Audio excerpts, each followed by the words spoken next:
Jambo. Jambo, shikamoo mwalimu.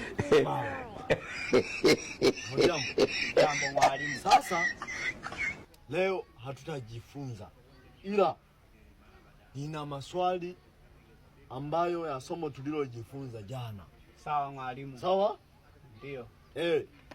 Swali la kwanza linasema kwamba, je, mtu ana mikono mingapi? Miwili mwalimu. Ambao ni mkono wa kuume na wa kike.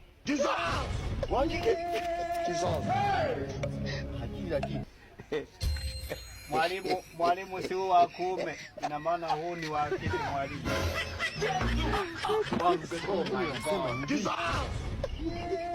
Wa kulia na wa kunyamaza. Wa kunyamaza? Huyu mwanafunzi ana akili. Mwalimu ndio ulinifundisha mwalimu. Mimi nilikufundisha wa kuume na wa kike, wa kulia na wa kunyamaza. Mwalimu, si ulisema huu kama huu ni wa kulia, ina maana huu si utakuwa ni wa kunyamazia mwalimu? Nilikufundisha kwamba mtu ana mikono miwili ambayo ni mkono wa kulia na wa kushoto. Sawa? Sawa mwalimu.